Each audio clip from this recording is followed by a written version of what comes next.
चलो अब देखते हैं। Rights of bailor and bailee against the wrongdoer. Who is the wrongdoer? Third party. कोई भी थर्ड पार्टी जिसने की गुड्स को नुकसान पहुंचाया, that party is the wrong doer. ठीक है। तो सबसे पहले तो वो जो थर्ड पार्टी है ना, जो गुड्स को नुकसान पहुंचा रही है, उस पर बेलर बेली दोनों केस कर सकते हैं। If a third party unlawfully deprives the bailee of possession, use, or injures the bailed goods, the bailee can sue just as they were the owner.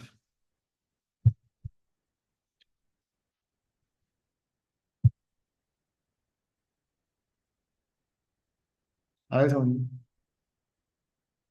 क्या बात चल रही है? अगर मान लो कोई थर्ड पार्टी गुड्स को यूज करने से रोकती है, पोजेशन से रोकती है, कि तो बेली उस पर बिल्कुल ऐसे केस कर सकता है जैसे वो खुद ही ओनर। बेली उस थर्ड पार्टी पे ऐसे केस कर सकता है जैसे वो खुद बेली ही क्या हो, ओनर। हाँ। ईदर बेलर और बेली में file suit for damages, compensation और रिकवरी ऑफ गुड्स। मतलब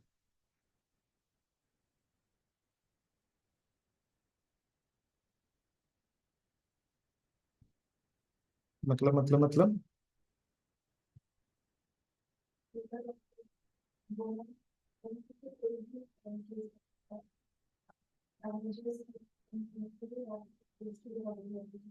ठीक है ना? दोनों में से कोई भी केस कर सकता है, कोई इशू नहीं है। इधर बेलियर और बेली में file suit for damages, compensation और रिकवरी ऑफ गुड्स। ठीक बात है। apportionment of relief or compensation. Any relief or compensation awarded in such a suit may be split between the bailor and bailey according to their respective interests in the goods. देखो, ये थोड़ा ध्यान से समझो। Goods baler के हैं, लेकिन बेली ने भी तो मान लो किराए से ले रखे हैं, तो उसका भी तो कुछ तो इंटरेस्ट है। जब बेली मतलब जब मान लो थर्ड पार्टी पे केस करेंगे, उससे रिकवरी जो होगी, वो ऐसा नहीं है कि सिर्फ ओनर को मिलेगी। उससे जो रिकवरी होगी, उससे बेलर बेली दोनों को उतना उतना पैसा मिलेगा जितना उनके हक का है। मतलब जितना बेली के हक का है उतना बेली को भी मिलेगा। नुकसान पे है किसको कितना नुकसान हुआ बेटा। क्या ये क्लियर हुआ? ये लाइन क्लियर हुई आपको बेटा? मतलब उनके रिस्पेक्टिव इंटरेस्ट गुड्स में जितने हैं ना, उस हिसाब से उनको रिकवरी होगी। क्या ये क्लियर है? ठीक। Essentially the bailor is entitled to the value of ownership while the bailee could recover the cost of expenses or their interest from the amount. तो उसने भी किराए से लिया था, 4 दिन यूज नहीं कर पाया, उसका जो नुकसान हुआ, इससे रिकवरी करेगा बेटा। Clear clear clear.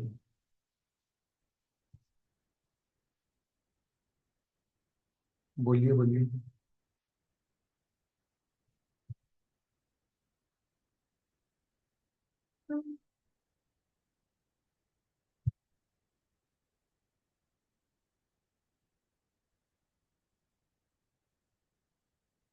बोलो।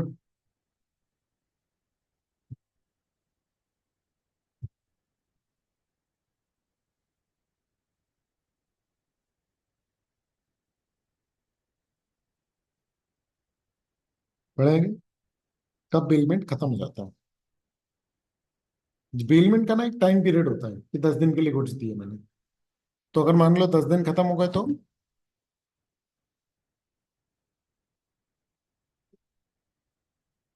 तो फिर बेलमेंट खत्म। If the goods are billed for fixed duration, the bailment ends automatically once that time expires. X gives Y a motorcycle for 1 month. ठीक है? हेलो। जी राधे स्वामी बड़ा था। हाँ बड़ा था।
हम्म।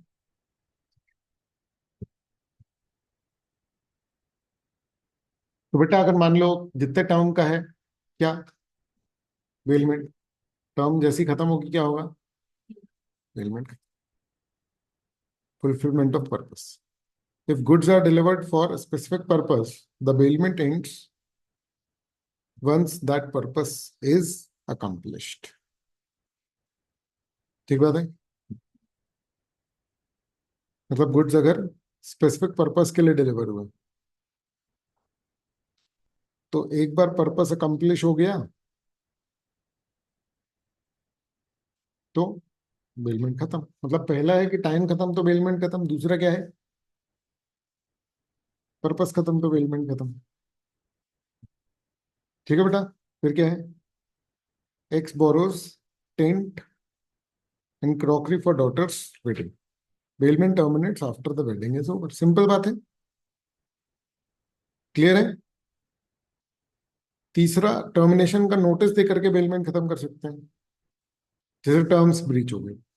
If the bailee acts inconsistently with the bailment terms, जैसे कि goods को उसने गलत तरीके से यूज किया, तो बेलर जो है वो नोटिस दे करके टर्मिनेट कर सकता है किस चीज को बेटा, बेलमेंट को। सिंपल बात है। क्या, जो मैंने लास्ट अंडरलाइन किया उसी में तो लिखा है।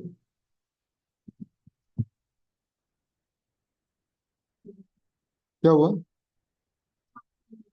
मिल गया।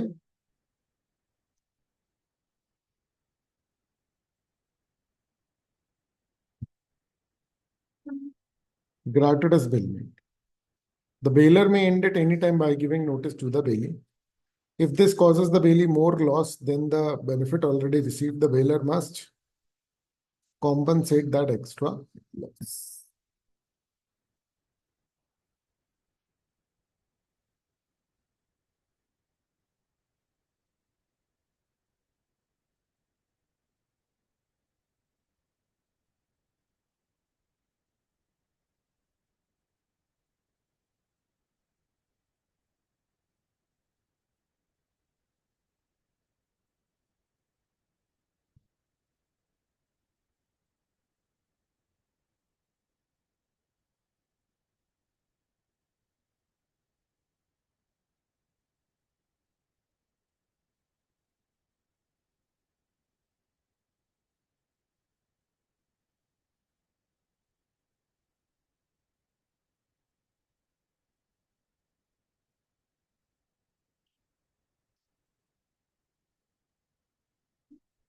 हम्म। ग्रेटिटस बेलमेंट अगर है तो कभी भी खत्म कर सकते हैं उसको नोटिस दे करके, भले ही कंडीशन ब्रीच ना हुई हो। ठीक है। हेलो। फिर है क्या, बाय डेथ। तो gratuitous bailment ends if either the bailor और bailee passes away. Gratuitous bailment खत्म हो जाती है डेथ से। समझ रहे हो इसका मतलब क्या हुआ, कि नॉन ग्रेटिटस नहीं होती खत्म। हेलो।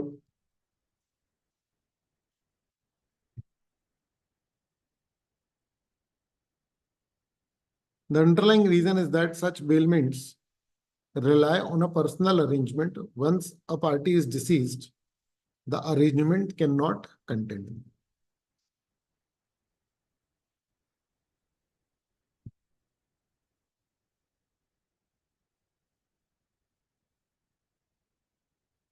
ठीक है बेटा।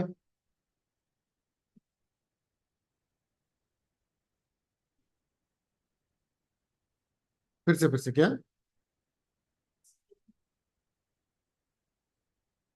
नॉन क्रेडिटर्स बेलमेंट सुनाई नहीं दे रहा ना, नॉर्मली तुम तेज बोलते हो। नॉन क्रेडिटर्स बेलमेंट में लीगल रिप्रेजेंटेटिव्स लायबल हो जाते हैं। हाँ हाँ हाँ हाँ। ठीक है ना, मतलब अगर पर्सनल सर्विस नहीं है तो, ठीक है ना।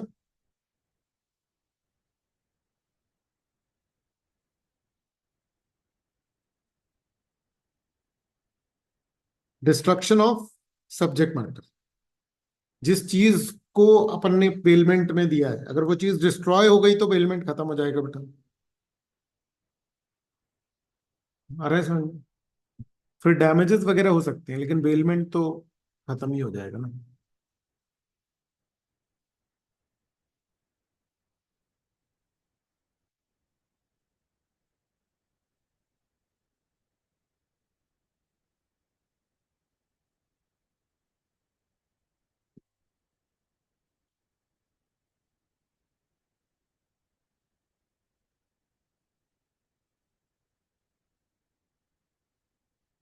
ठीक है, एक्स ने वाई को cycle the,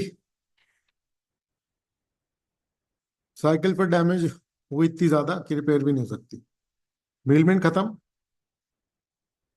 because the subject matter no longer exist in usable form.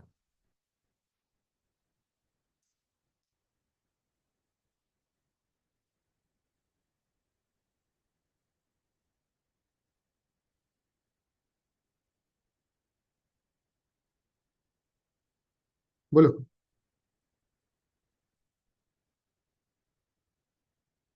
तो ये बेटा 5 केसेस हुए काय के, ठीक है ना? समझ आ रहा है? ये 5 पॉइंट्स आपको याद रहने चाहिए। Case law generally individual point का आता है, ठीक है? इंडिविजुअल पॉइंट का जब भी केस लॉ आएगा तो हमेशा उसके एक्सेप्शन को भी कवर करता है। इसीलिए आमतौर पर केस लॉज टफ लगते हैं, क्योंकि वो बहुत ही स्पेसिफिक किसी पर्टिकुलर प्रोविजन की तरफ रिडायरेक्टेड होते हैं। ठीक है बेटा, है ना? अब फाइंडर ऑफ लॉस्ट गुड्स, ये वाला टॉपिक हम लोगों ने पढ़ा था बेटा क्वाजी में। अगर कोई finder of the lost good होता है तो वो बेसिकली क्वाजी कॉन्ट्रैक्ट में एंटर हो जाता है। उसकी ड्यूटी होती है कि रियल ओनर को गुड्स वापस करे, अगर वो मिल जाए, रीजनेबल कोशिश करे उसे ढूंढने की। ठीक है?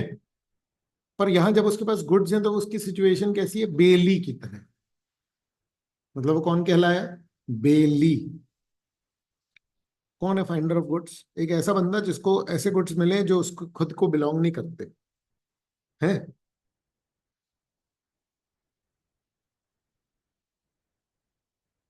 Bye law he has certain duties and limited rights हैं।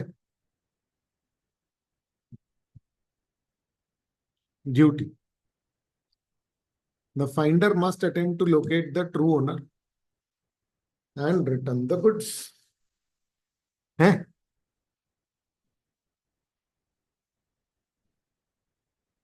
फिर right to retain the goods until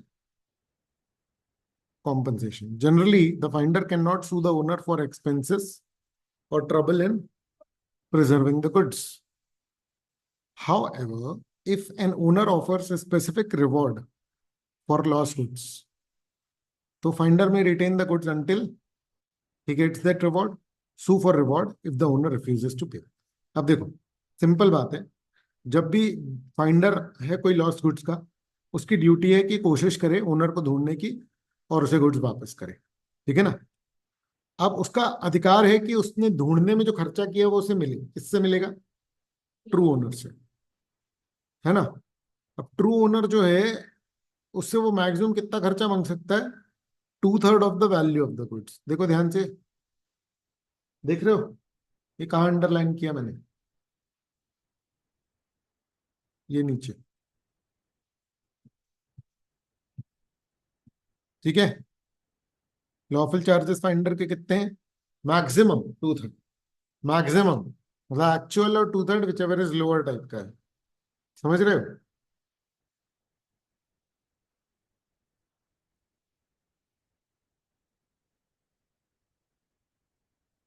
ठीक है, तो फाइंडर आमतौर पर तो केस नहीं कर सकता खर्चों पर, खर्चों के लिए। समझ में आ रही है बात? कि जो उसने खर्चा किया वो उस पर केस कर ले, ऐसा नहीं है। हाँ, जैसे मान लो स्पेसिफिक अवार्ड रखा फाइंडर ने कि जो ढूंढ के लाएगा उसको 500 रुपए का इनाम देंगे, तो वो उन गुड्स को रख सकता है जब तक कि उसको वो अवार्ड ना मिल जाए, और वो उस पर्टिकुलर रिवॉर्ड के लिए केस भी कर सकता है।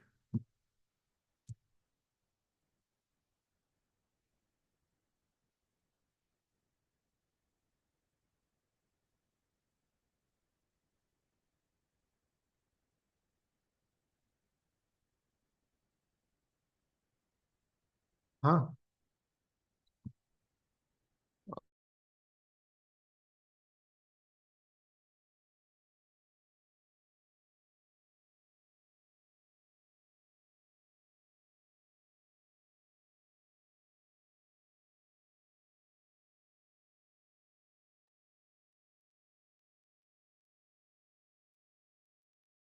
If you find a dog with a collar offering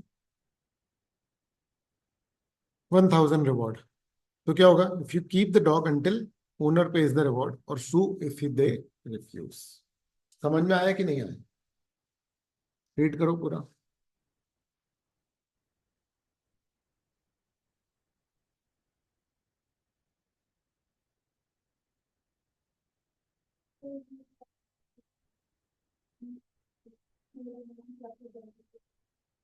2/3 या actual expense which ever is your, क्योंकि देखो मैक्सिमम एक्सपेंस है ना। मैं गुड्स को, ओनर को ढूंढने के लिए गुड्स की वैल्यू ज्यादा पैसे खर्च कर दूं तो ओनर कहेगा रखे रे भाई, क्या करूंगा मैं? ये तो ऐसा हो गया कि उसकी वैल्यू से ज्यादा मेरे को तेरे को पैसे देने पड़ेंगे। क्लियर है कि नहीं?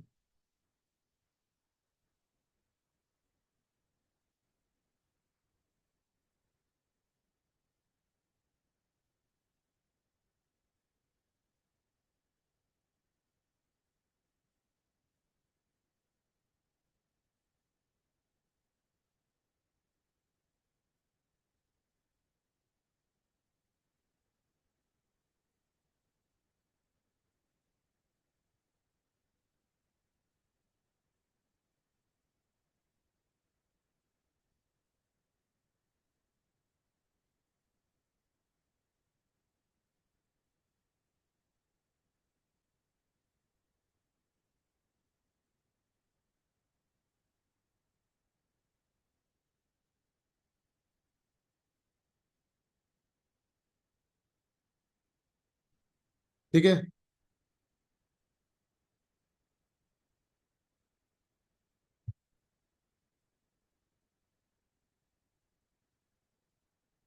ठीक है, कोई डाउट तो नहीं है इस वाले में? अच्छा, राइट टू सेल किसके पास? Finder of the lost goods. ध्यान से समझो बेटा। जैसे गुड्स कॉमनली सेलेबल है, ओनर मिल नहीं रहा खूब ढूंढने के बावजूद, है ना? या तो फिर ओनर जो है लॉफुल चार्जेस पे करने के लिए तैयार नहीं, दोनों में से कोई भी एक अगर स्थिति है, तो जो फाइंडर है लॉस्ट गुड्स का, वो गुड्स को बेच सकता है अगर गुड्स खराब हो रहे हैं जैसे, या तो अपनी वैल्यू हो रहे हैं।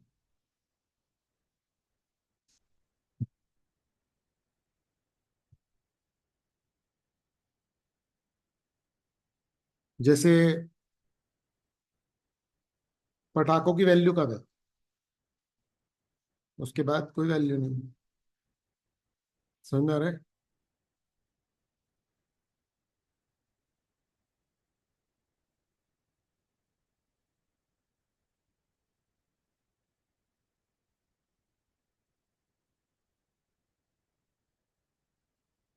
ठीक है बेटा।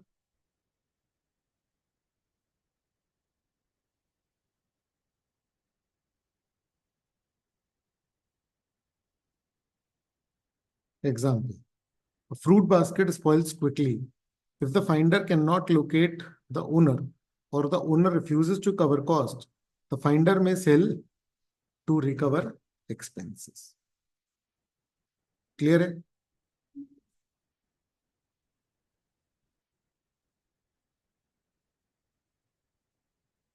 बोलो, कोई डाउट है तो बताओ।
ठीक है, कोई डाउट है इसमें? है ना? राइट ऑफ लीन मतलब जब्त कर लेना, लिखो, लीन मतलब जब्त कर लेना।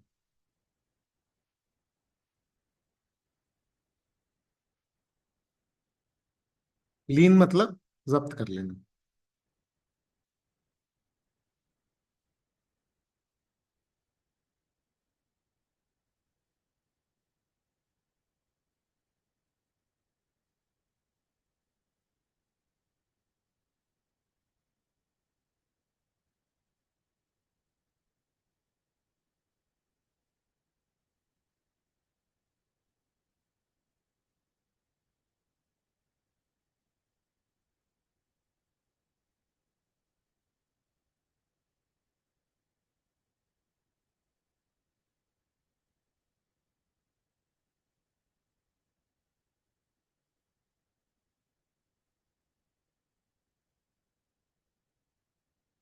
ठीक है, चलो, meaning of lien, lien is the right of a person to retain goods belonging to another until some debt or claim is satisfied.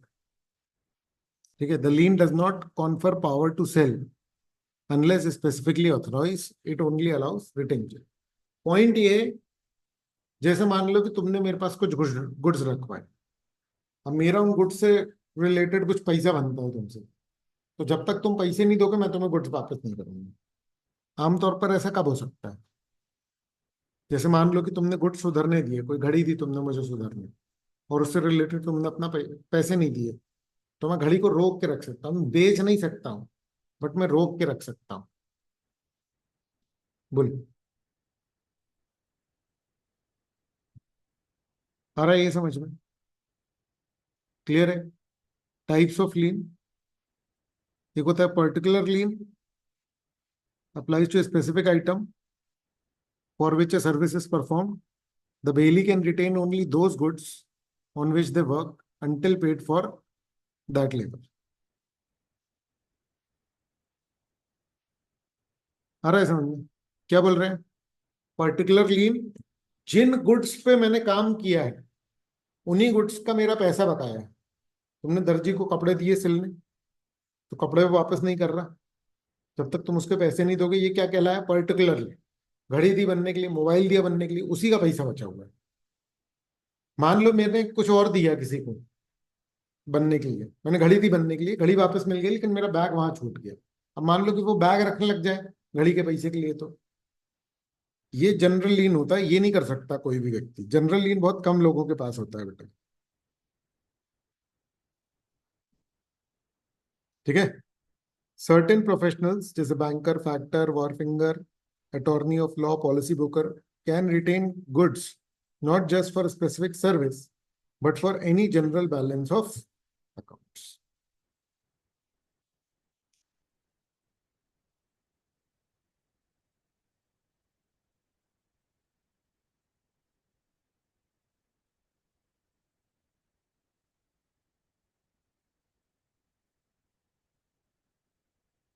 Hmm,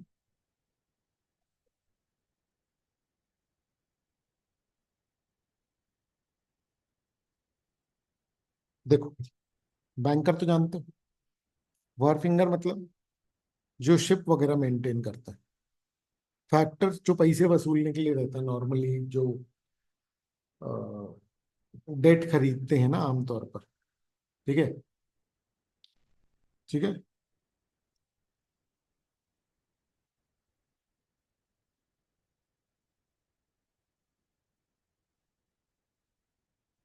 clear बेटा?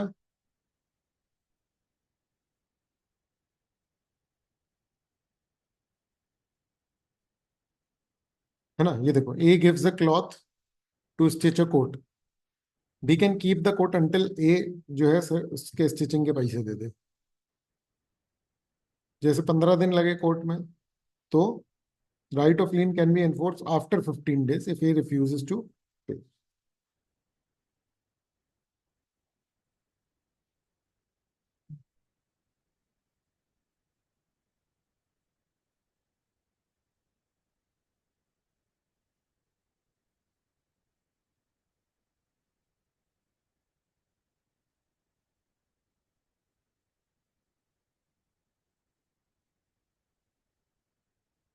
A delivers a rough diamond to B, a jeweler, for cutting and polishing. B can keep the diamond until paid for that service.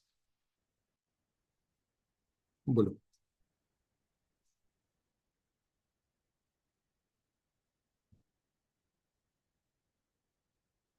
Clear है?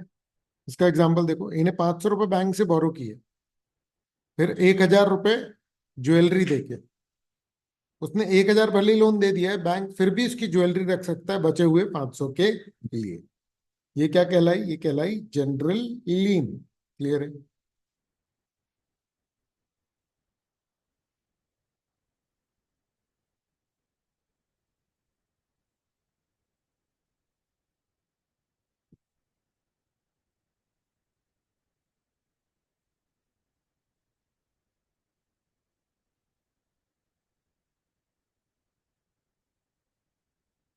बोलो बेटा। तो particular लीन में हम लोग specific goods रख सकते हैं, जनरल लीन में हम लोग जनरल बैलेंस ऑफ अकाउंट्स के लिए रख सकते हैं। ठीक बात है?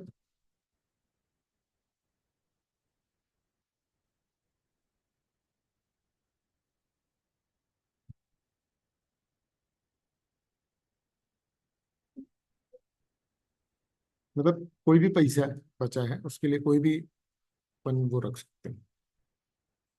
ठीक है?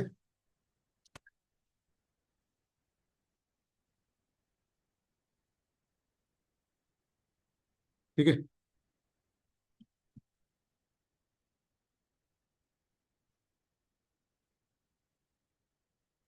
ठीक है, फिर क्या है?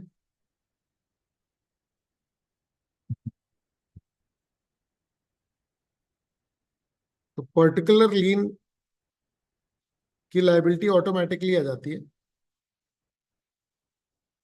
जैसे ही आप उस पर कुछ काम कर लेते हो।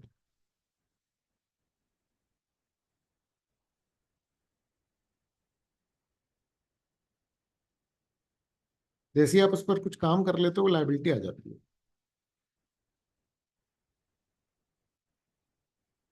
ठीक है ना? जबकि जनरल लीन जो है वो ऑटोमेटिक नहीं है।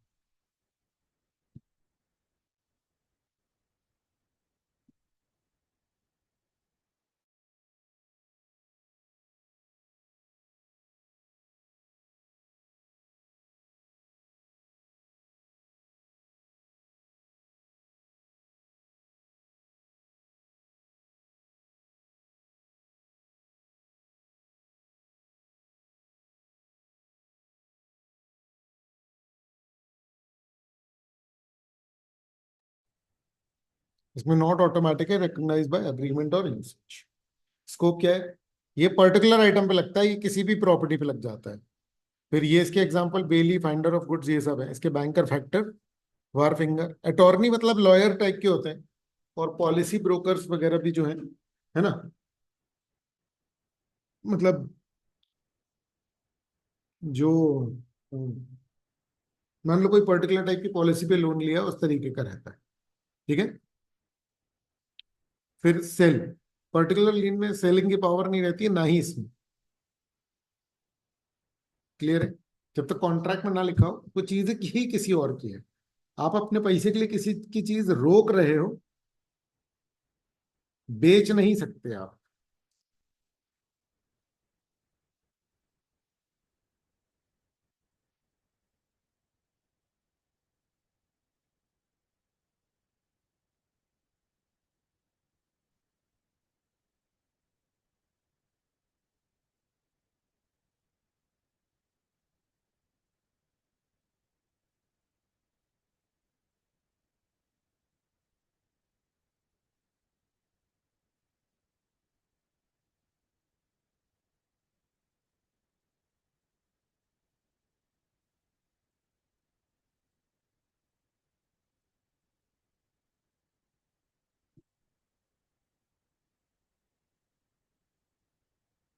फिर क्या है?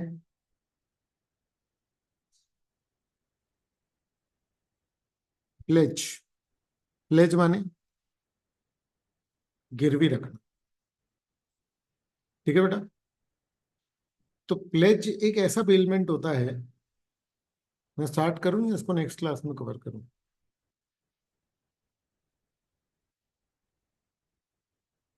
फ्रेश टॉपिक है ये, बताओ।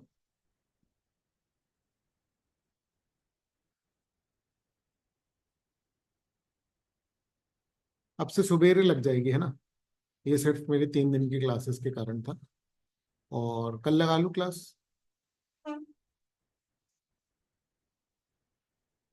नहीं, मैथ्स वाले सर अब रेगुलर लगाएंगे। उनकी जो मंडे वेडनेसडे की छुट्टी होती थी, अभी वो नहीं हुई थी, है ना? तो 1-2 हफ्ते बाद से होगी। नहीं, कल के लिए उसने मना किया था। 11:30 बजे अगर तुम बोलोगे, फोन कर लेना तुम लोग, है ना? अगर हुआ तो मैं लगा दूँ। ठीक है। ठीक है, अभी छुट्टी कर लो। हेलो।